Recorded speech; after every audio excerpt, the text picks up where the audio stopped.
empower you into action. This is Warriors Talk with your host, Lady ReShell.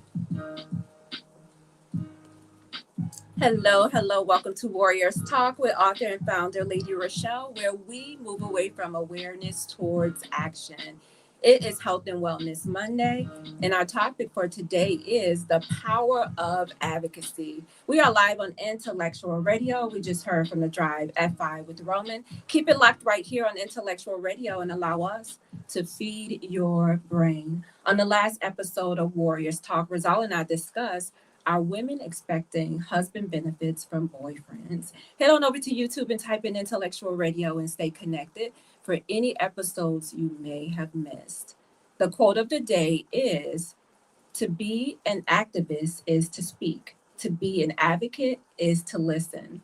Society can't move forward without both. And that quote is by Eva Marie Lewis.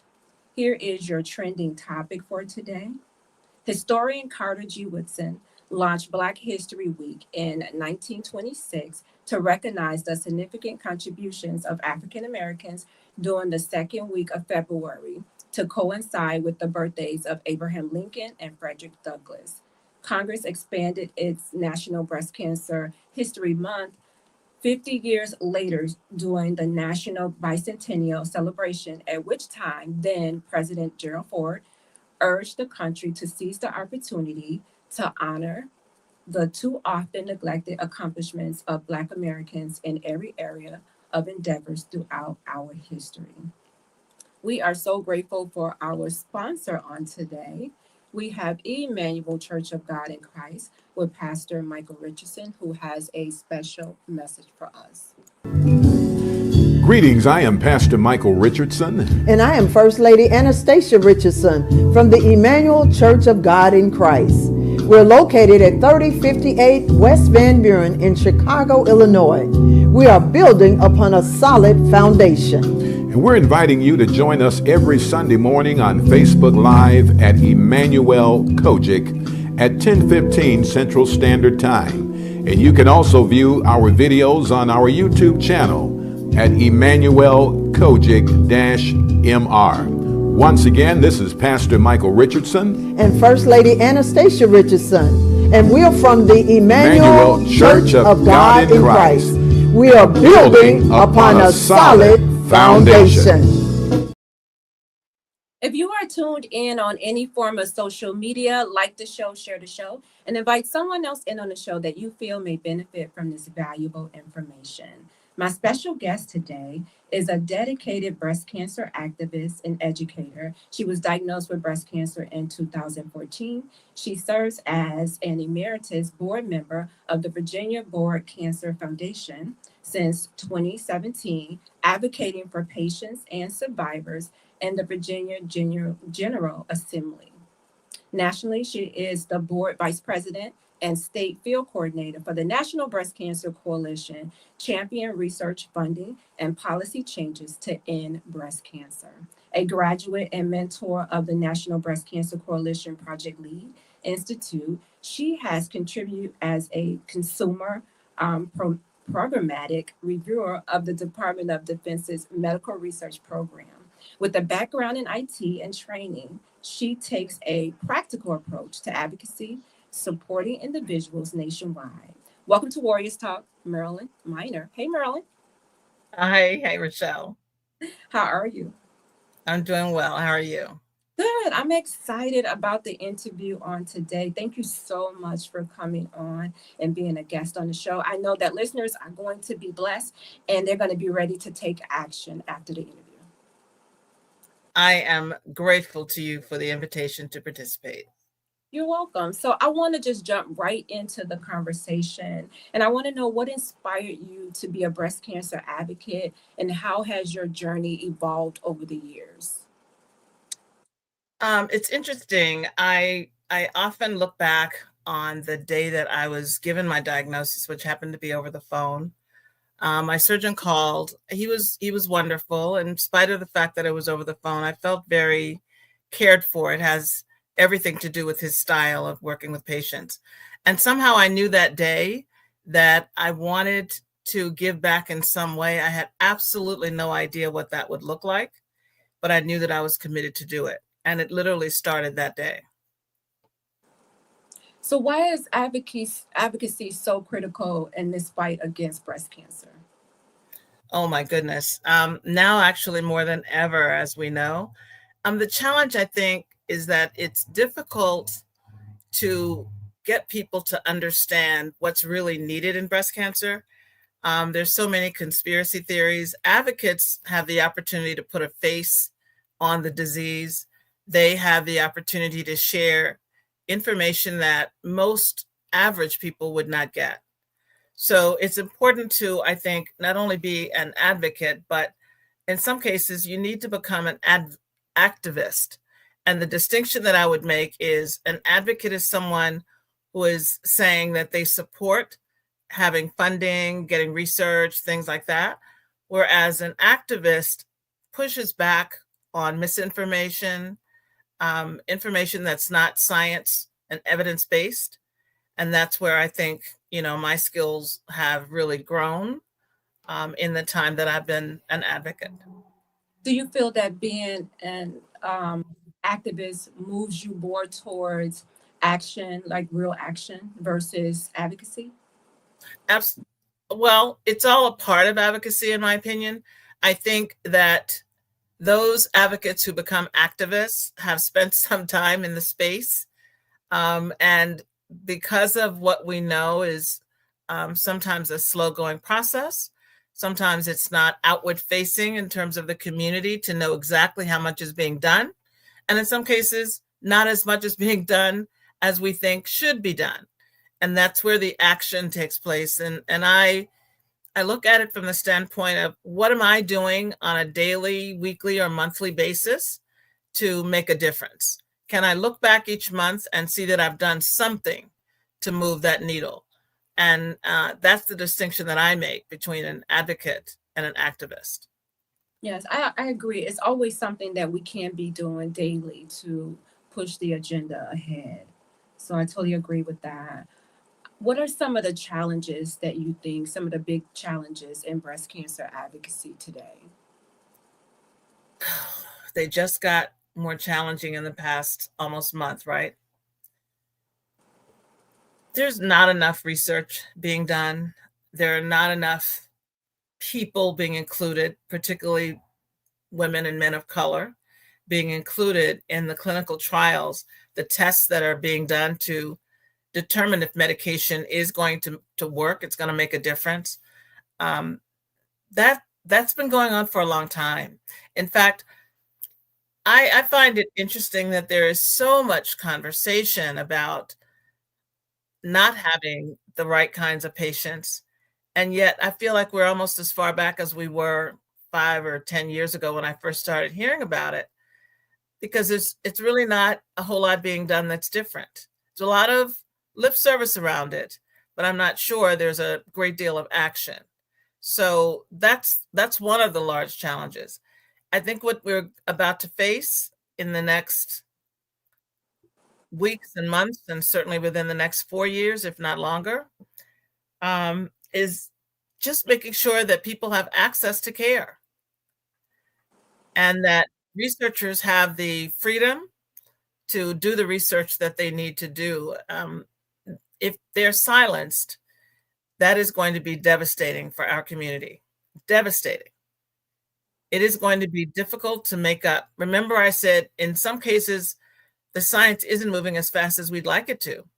Imagine slowing that down or preventing scientists from having the opportunity to do the work they need to do, have the funds they need to. It could be really devastating to anyone. Certainly, having been diagnosed with breast cancer in the more recent weeks and months, but it also will have an even more dire impact on people who are living with metastatic breast cancer, stage 4, where there's no cure. Totally agree with that. Can you share a moment, Marylinn, in your advocacy that made you realize the power of this movement? Oh, yes. Several.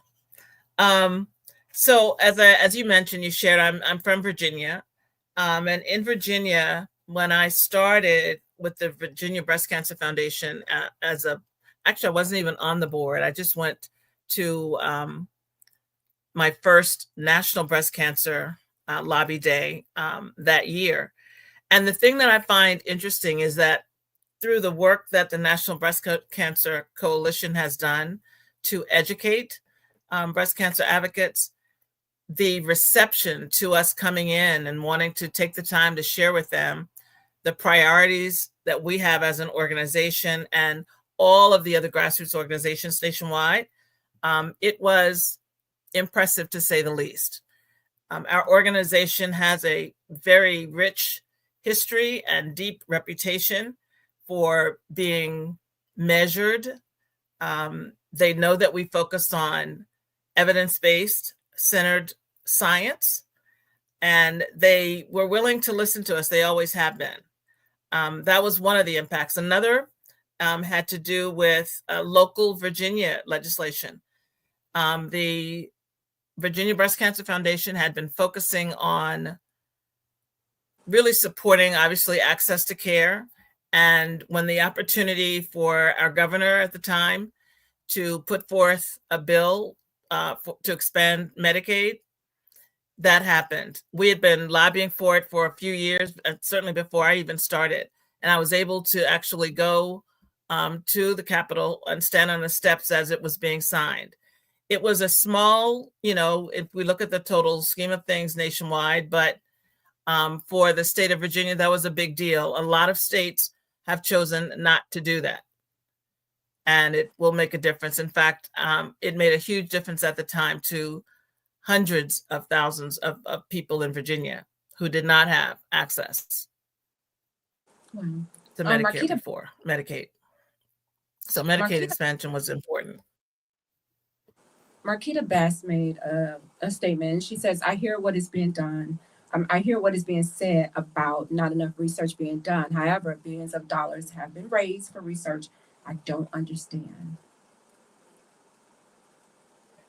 Yeah. So here's the thing, Marquita, I can understand that. In fact, I hear that a lot. There's a lot of apathy in the world at large with people saying all this time and we still don't have an end to breast cancer.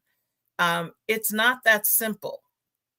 It really isn't. What has happened that has been significant over the years, and yes, it does take time, is that treatment and therapies have been developed that have helped people to live who otherwise might not have. And that started essentially with Herceptin, made a huge difference to the number of women who, prior to that treatment and therapy being available, they weren't surviving. So it is a long process. It is dispersed. Here's what it's not. It's not what we experienced during COVID in 2020. In 2020, the federal government said, we will coordinate with all of the entities that need to be involved in order for us to come to a solution that prevents people from dying en masse. A lot of people did, but it wasn't as bad as it could have been if we did not have that collaboration.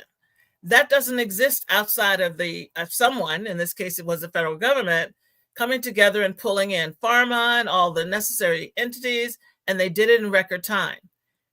What do you think would happen to breast cancer if we could have that happen? If we could have someone say, it is so important for us to actually finally find a solution to end breast cancer, and most importantly, to stop people from dying of metastasis. If we could have that level of collaboration, it would be fantastic. It doesn't work like that. It is being done in research hospitals all over the country, but it's not one mandate. If that makes any sense. And it is also a very complicated disease. Wow. And Kenya said that she agrees with the statement that was made by her as well.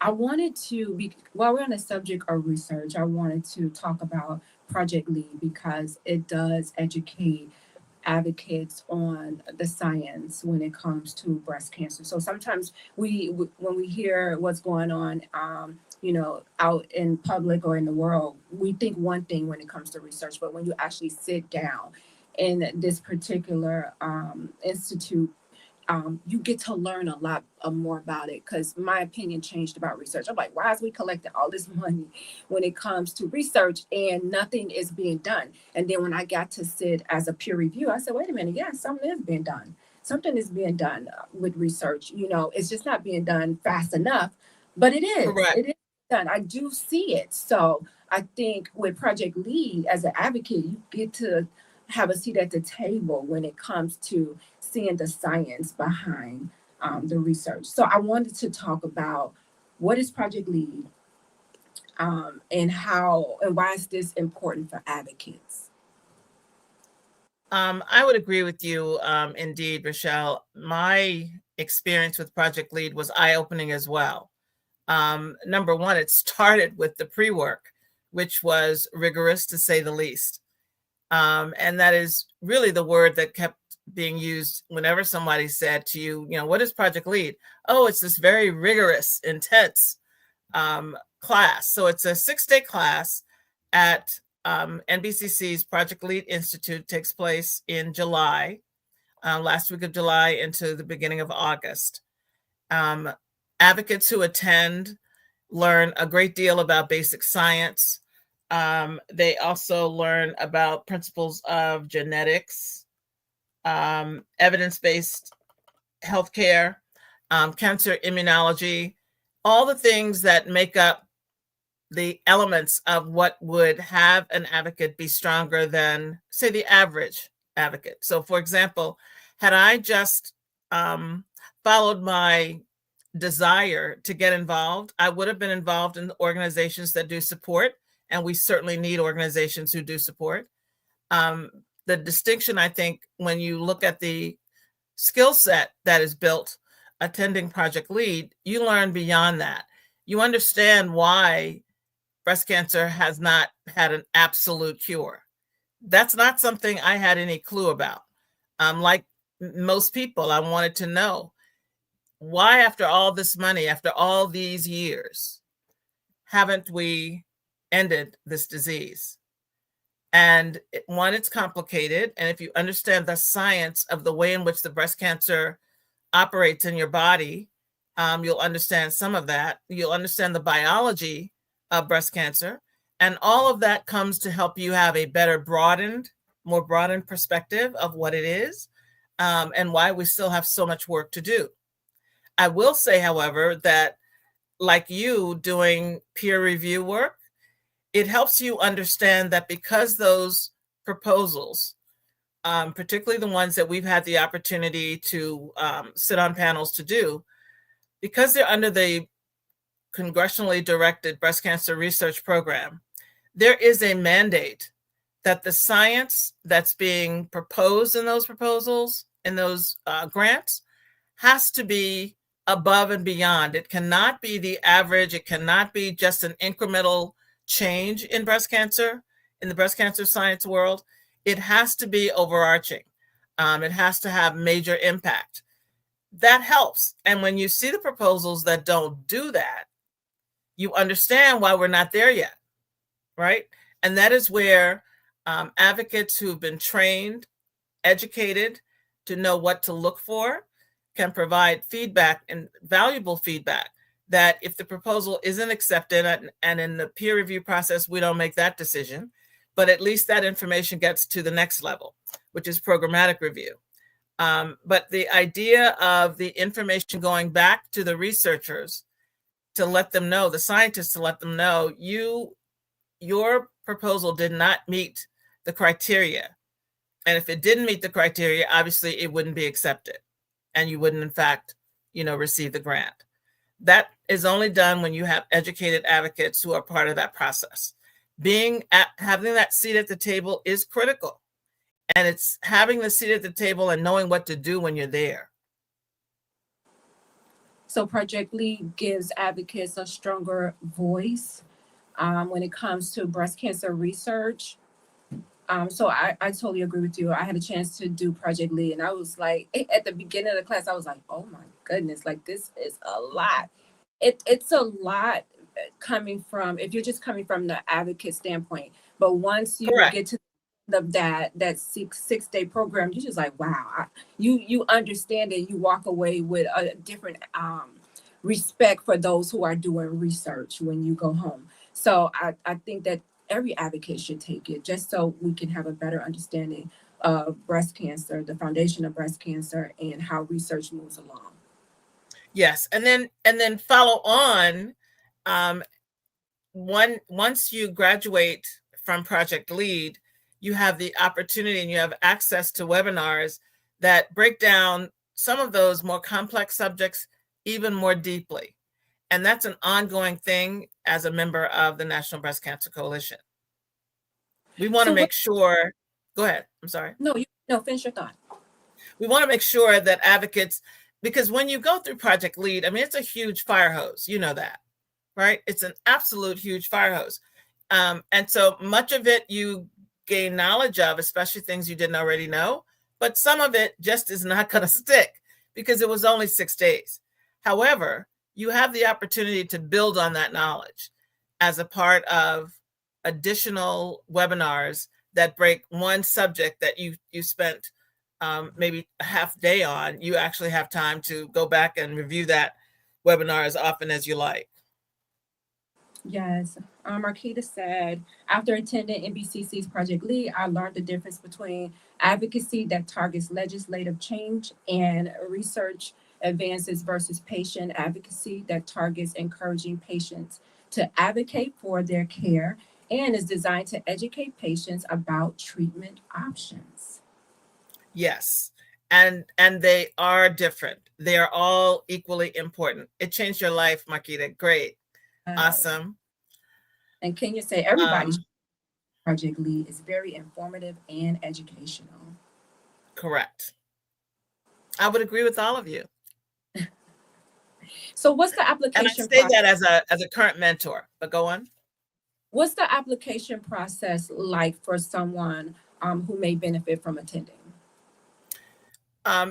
The application information is available online at the nationalbreastcancercoalition.com. That's number one. Number two, if you know someone who has gone through that process, one, you could ask them. You can certainly reach out to me. I'll share some information at the end. The thing that I would love to see is the Project Lead community, if you will, the alum of Project Lead, really come together as, if nothing else, like a reunion. One, because we're going to really need the voices and we're going to need to be even louder.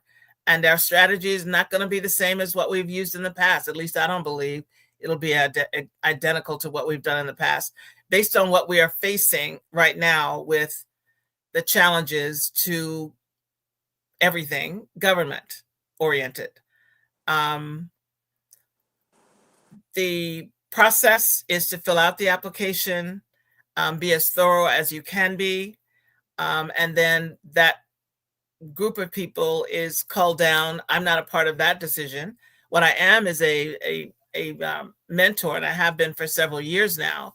And I enjoy the opportunity to work with people who, women and men, who say, I want to take my advocacy to the next level. And I always ask, what do you want to do next? What do you want to do with that advocacy? Why do you want to be a part of the National Breast Cancer Coalition? And how do you see yourself in the next 3-5 years or so? And what you think, what kind of a difference you think you can make as we move forward. So I love the idea that people want to attend. I'm a strong advocate for getting people to come to the summit, which is our premier oncology and legislation and public policy conference. Awesome. So the information is right here on the screen, you guys. You can go to the website, stopbreastcancer.org, and look for Project Lead and get started so that you could be in California come July 27th. So most of us have completed Project Lead, the advocates move on to the Leadership Summit. And the way that I heard about the Leadership Summit with NBCC is from Project Lead, from some of the advocates that was there. And they like, are you going in May to Lobby Day? And I'm like, what? What is that about? Like, I didn't know anything about it. But because they were talking about it, it piqued my interest. And then I was like, let me see what this is about. And then I was like, I'm gonna make sure that I'm there in May. And when May came, I was there. So I was excited about that. And I also learned about doing a peer review when I was at Project Lead, because I didn't know anything about that either. The advocates was talking about that. And I wanted to know any and everything that I could do to take my advocacy to the next level. So you learn so Correct. much at Project Lead about other things that are going on with NBCC. So I know that the summit is one of those things, and it's coming up, and I know a lot from that. So let's talk about NBCC's Advocate Leadership Summit that's coming up May 3rd through the 6th in Washington, D.C.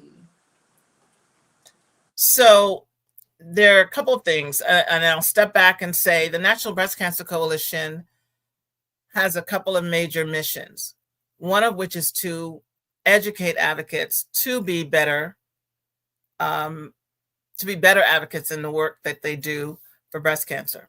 And that can come in a number of forms. It can be they decide that they want to go the research route, and that they want to be able to have a seat at the table to evaluate these grants that are designed to provide some kind of impact, hopefully major impact with breast cancer. And then the other arm of the organization focuses largely on public policy and legislation. And I will tell you that there's not another organization, and I've been doing this now for a minute, that does legislative and public policy the way the National Breast Cancer Coalition does. I mentioned earlier, when we go to the Hill, when I call to request an appointment, the people with whom I'm speaking were not there in 1991 when NBCC started. They weren't there in the early 2000s when a lot of inroads were made because of the advocacy work that NBCC did, but they'd heard about it. Most people know what the National Breast Cancer Coalition is, what they've done, how serious and how absolutely focused on ending breast cancer the organization is. So the summit is our conference that pulls all of those things together. You will have an opportunity to learn about the latest research information, what that science is, what it isn't, if you will. I think probably the most exciting part for me is the opportunity to break out in smaller sessions that give you a chance to learn skills. It's a skill building opportunity in many of the workshops. I think we'll have a workshop around, for lack of a word, breast cancer one-on-one. We kind of go back to that every other year or so. We will have a workshop specifically focused on how do I, as a new advocate, learn the skills I need to be able to go to Capitol Hill. You know what it was like, ReShell. There's a little bit of nervousness about talking to these people because you think that they know a whole lot that you don't. They don't, by the way. I think it was former President Barack Obama that says, sometimes when you're in these rooms, you think before you have the opportunity that these people have so much more knowledge than you. That is not the case. And it's not the case for a reason with NBCC, because we do in-depth training with anyone who is going to go to Capitol Hill. You will never go alone. That's number one. You will always have a team leader or state field coordinator who is really doing the heavy lifting. We want you there to be able to share just a tidbit of your story. We want them to see the face of a breast cancer survivor or someone who's living with metastatic disease. Then we have their attention. That's typically the way it works. Once you get their attention, you can then talk to them about either the public policy, making sure that they understand that we want to make sure that everyone has access to care and quality care. And then we have a bill that we authored back in, I think we were talking about it in 2017, but it authored in 18 and introduced in 2019. And what that bill does is we're really asking to eliminate some what we feel are arbitrary waiting periods to prevent, or that actually prevents people who are metastatic and are younger than 65 from having access to those funds at the time that they've been diagnosed. And the thing about it that's so interesting is everyone when you get their attention and you explain to them what this bill is, you also remind them that this is similar to a bill that did pass in the 117th Congress, I think, which is a bill about ALS, doing the exact same thing, almost identical same thing. And what I find fascinating is when you explain to them what this bill does and how absolutely simple it is, most will say, I cannot believe that this hasn't gone farther than it is. Most will say that. Now, I will say in the last Congress, we got closer than we ever have in terms of gaining the number of members in the House and the number of members in the Senate. It was over 270 in the House, bipartisan, which is what we seek to do, and then more than 30 in the Senate. That's more than half. So the idea is, yes, we will go back. Yes, we will reintroduce the bill again, probably in the next couple of weeks, and we will keep going. I will say it is emotional when you're really passionate about it, that you're getting closer and closer to the fourth quarter, and we're not over that hump. The good news is we start the year even stronger than we were the last several years because we got so far. Our bill had more than 99% support of any other bill that was introduced because not very much got done in the 118th Congress.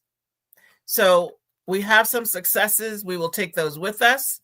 A lot of that comes from the training that you receive, some of which you will get at the summit. The thing about the summit that I would never want to miss is I don't want to miss the networking opportunity about the science. It's one thing, I go to San Antonio. I have been for the last several years to SABCS. I've also gone to the conference that happens in June, ASCO in Chicago. And those are great. And the science is great.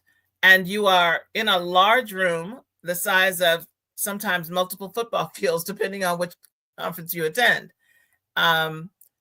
And you don't have the opportunity to ask the scientists the kinds of questions that you do at the summit.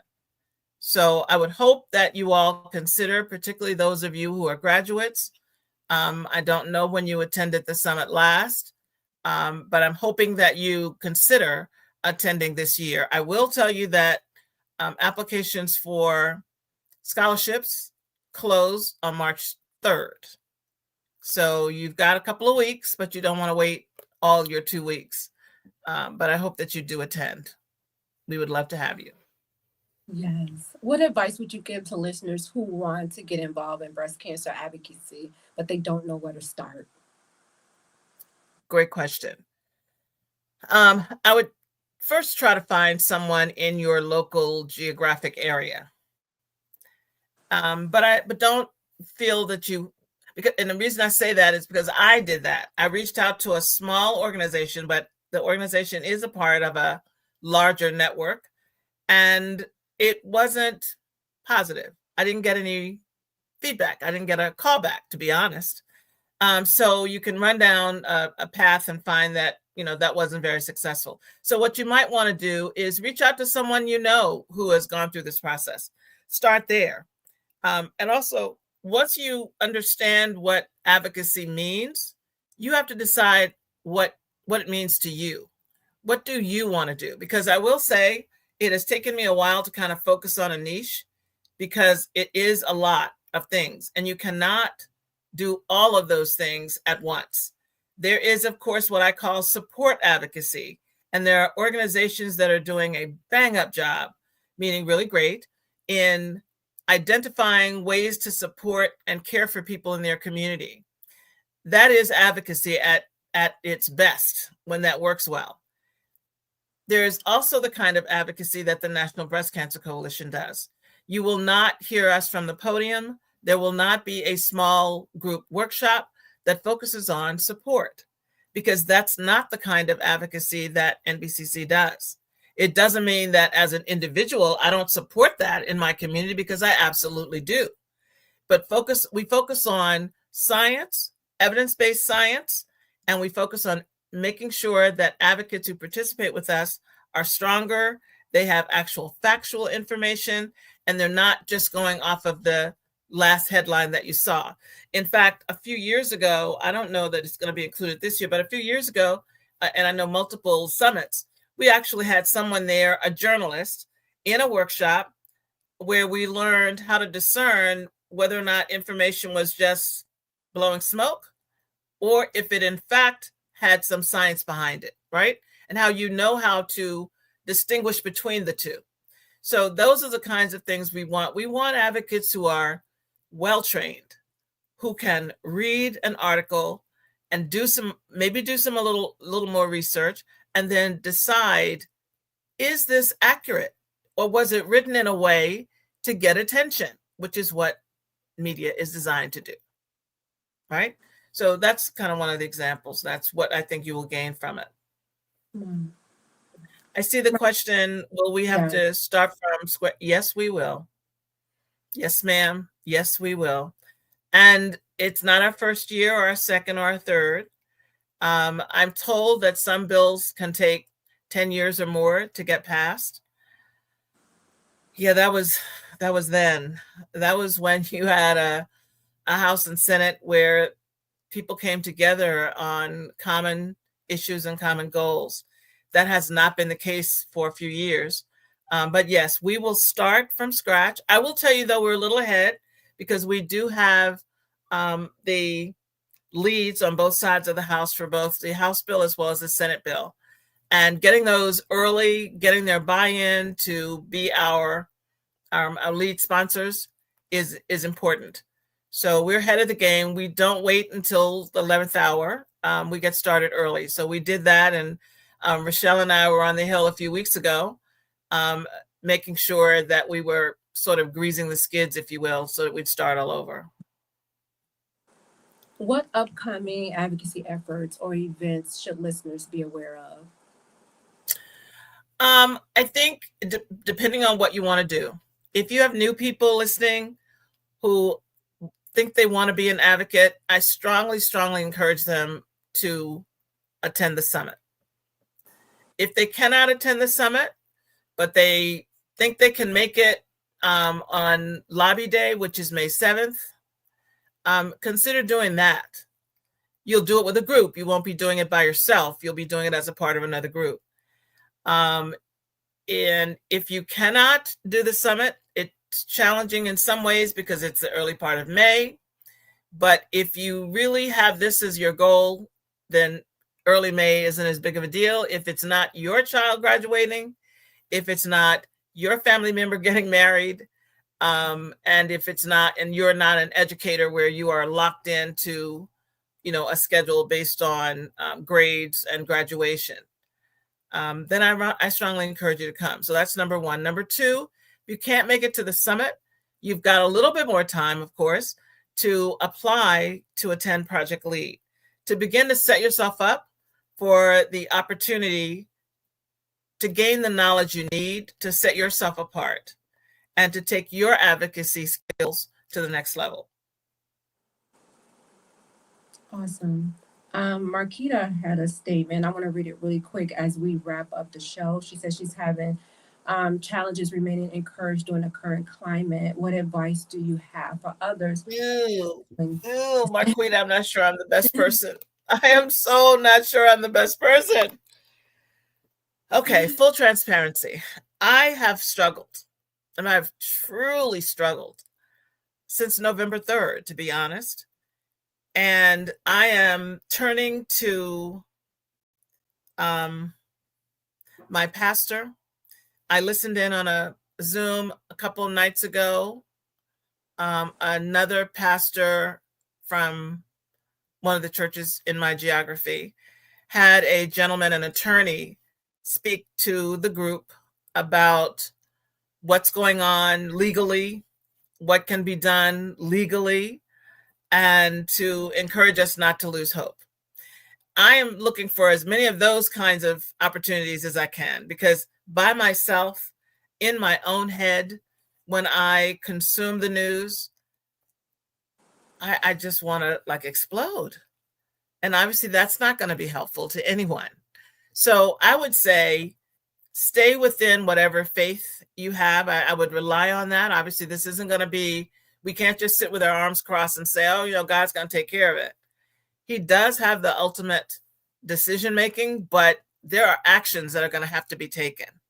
And I would just stay tuned for what those actions might be that are positive. I refrain from having a lot of dialogue with the average person, because the average person is just operating on the emotion based on the announcement of the day, right? The news headline of the day, and they are insufferable. There's no question about it. But I just have to stay focused. ReShell knows that's a part of what we discussed in our training a few weeks ago. We have to stay focused. The noise is always going to be there. Yes, it's louder than absolutely ever, but we've got to stay focused. I don't know if that helps, because as I said, I'm not the best one. I'm not excelling at that right now. No, those are actually some awesome words of wisdom that we all can live by. So I appreciate that. Marylinn, thank you so much for coming on and sharing your insight, your wisdom, and your experience with us today. I appreciate you. I appreciate you so much. You're a rock star. You know that. You are a rock star. I think I told you that last year when we were in New York. You are. I'm so impressed. Remember, I was there. I wasn't your mentor, unfortunately, but you had an excellent mentor nonetheless. And I look at your trajectory. You came in, you asked questions, you wanted to learn, you had a goal, and you've stuck to it. And look at how much you've done in so short an amount of time. You did that. You did that. You took advantage of any knowledge and any opportunity that you could. And I think it is absolutely amazing. And I hope that at some point you can share your journey from your initial plans to be an advocate to where you are now and how different it is. Yes, I would love to do that. Thank you so much. I appreciate you. And I hope you guys, we see you at the summit and that you get to register for Project Lead. Thank you, Marylinn. Excellent. Thank you. I appreciate it. You're welcome. You guys, please don't go anywhere. Coming up next is Pillow Talk with God right here on Intellectual Radio. As always, thank you for tuning in to Warriors Talk. I'll leave you with these words of wisdom. When you see something that's not right, not fair, not just, you have to speak up. You have to say something. You have to do something. That quote is by John Lewis. Join me next Monday right here on Intellectual Radio at 6 p.m. My special guest would be Doc Michelle. As always, thank you for tuning in to Warriors Talk with author and founder Lady ReShell, where we are changing lives one warrior at a time. Thank you for listening to this week's edition of Warriors Talk with Lady ReShell. To find out more about Warriors Talk, follow at Warriors Talk, the number 1, on all social media outlets, and Warriors Talk with Lady ReShell on YouTube. Please join us next week and every Monday evening at 6 p.m. Central Standard Time on intellectualradio.com for Warriors Talk with Lady ReShell, where we encourage, educate, and empower you into action.